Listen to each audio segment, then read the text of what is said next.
Gurur Brahma, Gurur Vishnu, Gurur Devo Maheshwaraha, Guru Sakshat Param Brahma, Tasmai Shri Gurave Namaha, Tasmai Shri Gurave Namaha, Tasmai Shri Gurave Namaha.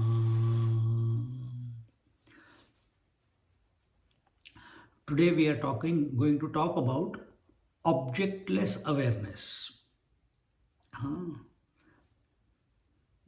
And objectless awareness is truth. What does it mean? Awareness means you are conscious of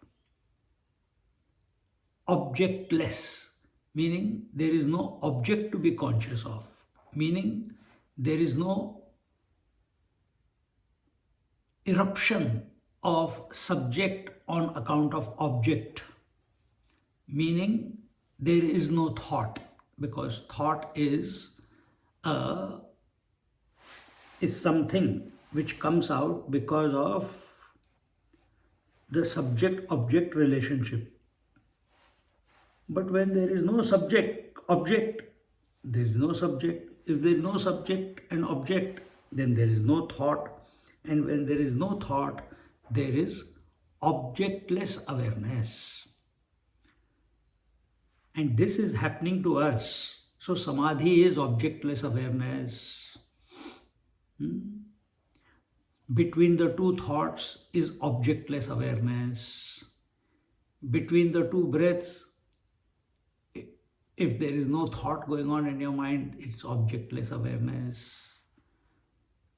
When you wake up in the morning, you're awake and the world has not started erupting in your mind, or mind has not started projecting the world, that is objectless awareness. So what is this state? What is this disposition?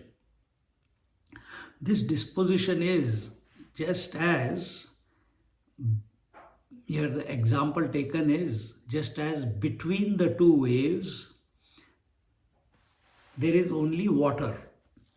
When a wave has come up on the ocean and then it has subsided, and before the next wave comes, what is there?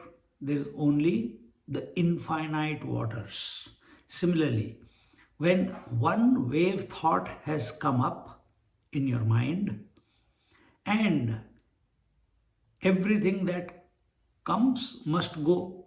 So the thought stays for a few moments and then it goes away, dissolves away.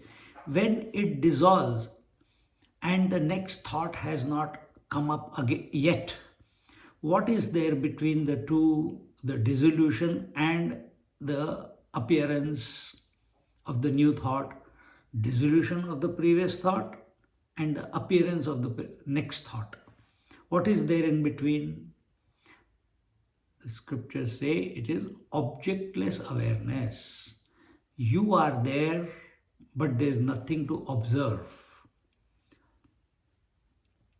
See? And when we say there is nothing to observe, does not mean that we turn the emptiness, the blankness, the nothingness into an object, and then what is there? Then there is only the pure self, there is only the reality, there is only the Atma Tattva. And in this way, it is not this point what we are talking about, the objectless awareness. It is not something that can be understood, because understanding includes thought formation. Understanding can happen only through thoughts, only through Triputi. But there is no object of Triputi, so how can understanding take place? So in this way, this is the yoga. This is the yoga bhumika, which we are talking about since last class. The 17 verses are 17 ways of meditation, or how many points they are giving.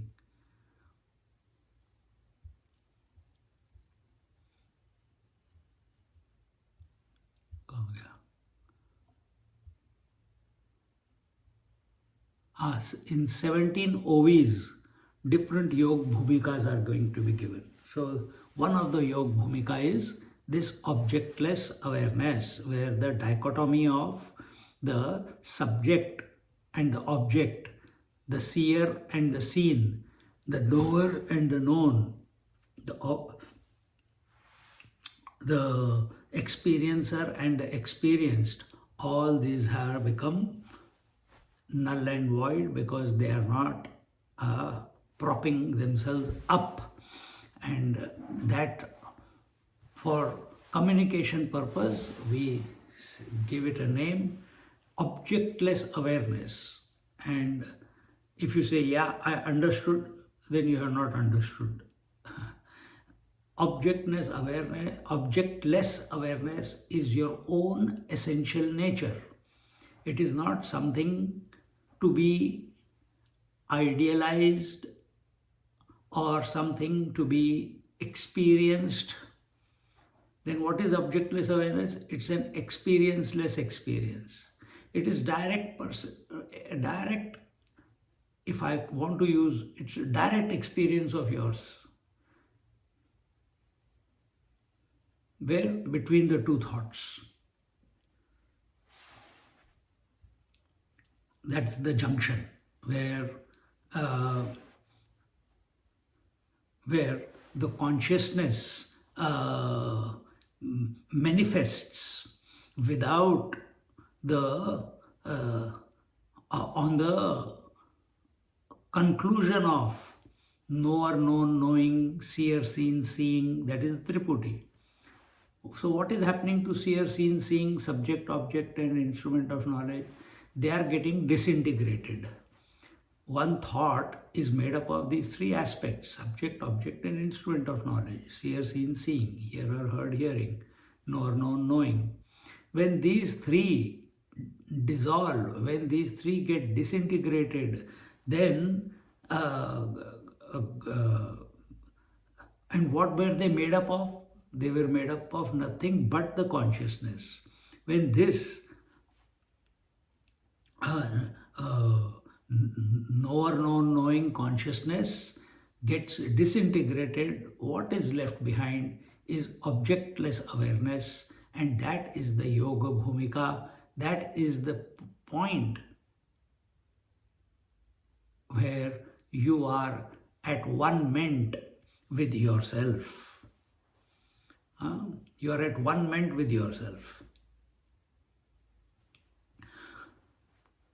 And this is the, just like another between, just like we said just now, it is between the two thoughts. Similarly, when the sleep is over and the waking has not started yet, has not begun yet, the thoughts of the waking have not come in your mind yet, that when you are in the bed awake, but mind is empty. That is yoga bhumika. That time, accept yourself as the infinite. You are that. And in this way,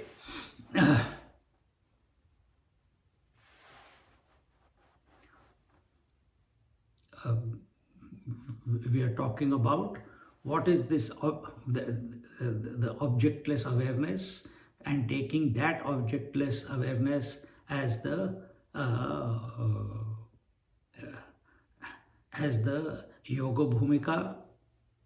It is the yoga bhumika, and that yoga bhumika means yoga means union. So you are at one ment with your essential nature.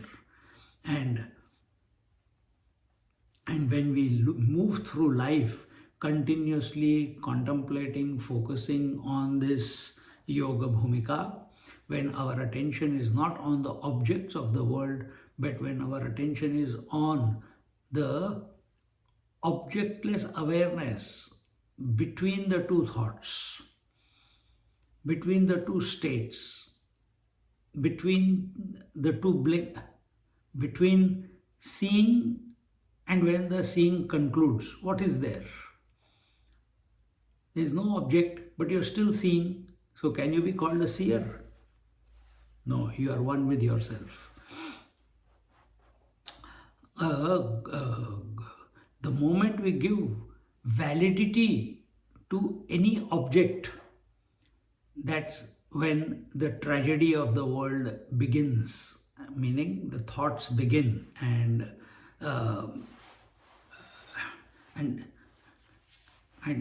we must live in our daily life by focusing our attention on that non-dual life principle which is ever present, which has never gone out of existence, which is in spite of the manifestation of thoughts, but we don't recognize that. So therefore, we have to catch it between the two thoughts. And once you become established in it, or recognize it or discover it as the real self, then whether thoughts come or don't come, it does not matter. And in this way,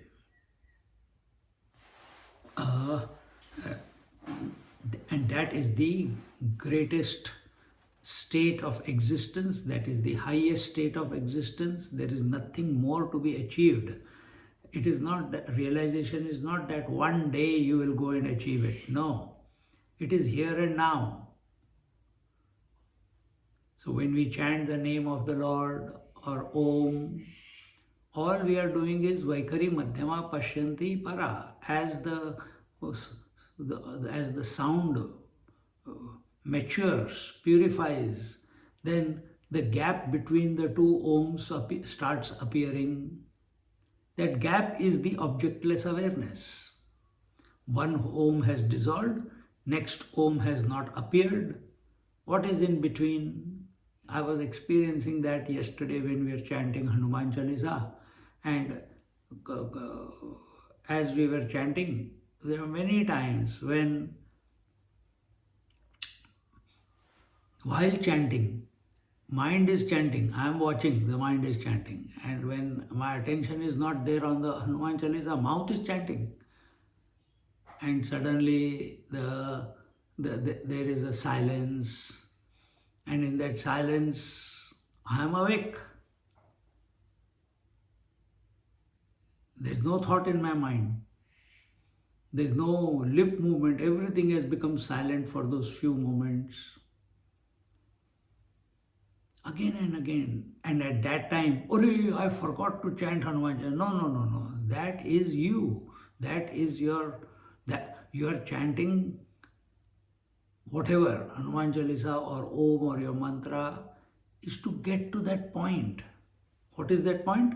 Objectless awareness. So live through life being aware of this objectless awareness rather than being aware, being attached, being identified, being a slave of all the objects.